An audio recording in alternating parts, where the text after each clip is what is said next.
Hello students, today our topic is limitations of Rutherford model. पिछली class में हमने Rutherford model को discuss करा था, बट वहाँ पर लिमिटेशंस डिस्कस करनी रह गई थी। तो आज हम डिस्कस करेंगे लिमिटेशंस ऑफ रदरफोर्ड मॉडल।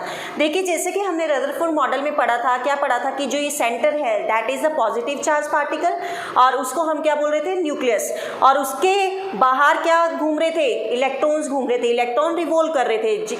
जो इलेक्ट्रॉन रिवॉल्व कर रहे थे इस सर्कुलर पाथ में, उसको नाम दिया जा रहा था ऑर्बिट का। क्लियर?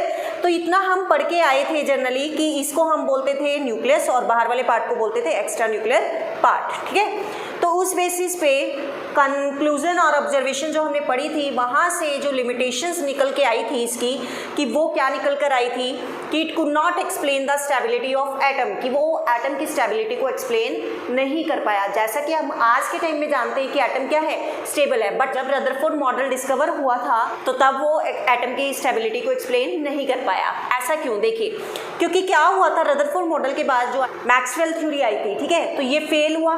फेल जिन रीजंस की वजह से हुआ था, तो मैक्सवेल थ्योरी ने उस चीज़ को एक्सप्लेन करा। ठीक है, तो मैक्सवेल ने क्या कहा था, एनी चार्ज पार्टिकल जैसे यहाँ पर इलेक्ट्रॉन है, ये क्या कर रहा है, घूम रहा है, एनी चार्ज पार्टिकल अमिट द रेडिएशन, कि जब कोई चार्ज पार्टिकल घूमता है तो वो क्या करता है, रेडिएशंस को अमिट करता है और कुछ एनर्जी लूज करता है। तो इस मैक्सवेल के अकॉर्डिंग अगर ये चार्ज पार्टिकल घूम रहा है, घूमते घूमते इसकी एनर्जी क्या होगी, लूज होगी, और जब एनर्जी लूज होगी तो वो कह रहा है कि एनर्जी लूज करते टाइम कुछ इस तरीके से, वो जब घूम रहा है एनर्जी लूज करते टाइम एक टाइम ऐसा आ जाएगा कि वो किसके अंदर गिर जाना चाहिए, इस न्यूक्लियस के अंदर गिर जाना चाहिए। और जैसे इलेक्ट्रॉन एनर्जी लूज कर रहा है और अगर वो न्यूक्लियस के अंदर गिर गया तो इट मीन्स जो यहाँ से एटम हो जाएगा वो क्या हो जाएगा, डिस्ट्रॉय हो जाएगा, खत्म हो जाएगा। ठीक है, बट एक्चुअली डजंट हैपन। क्या है, एटम क्या है, स्टेबल है। तो ये इस चीज को एक्सप्लेन नहीं कर पाया कौन, Rutherford. Second, it could not explain the line spectra of hydrogen atom.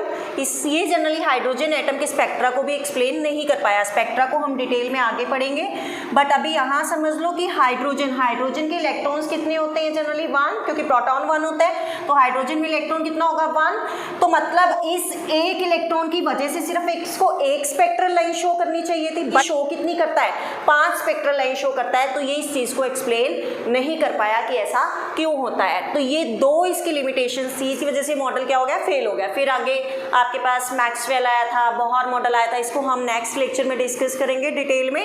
ठीक है, यहाँ पे हम अपना लेक्चर खत्म करते हैं बेटा। कोई प्रॉब्लम होती है you can do comment and ask. Okay, thank you.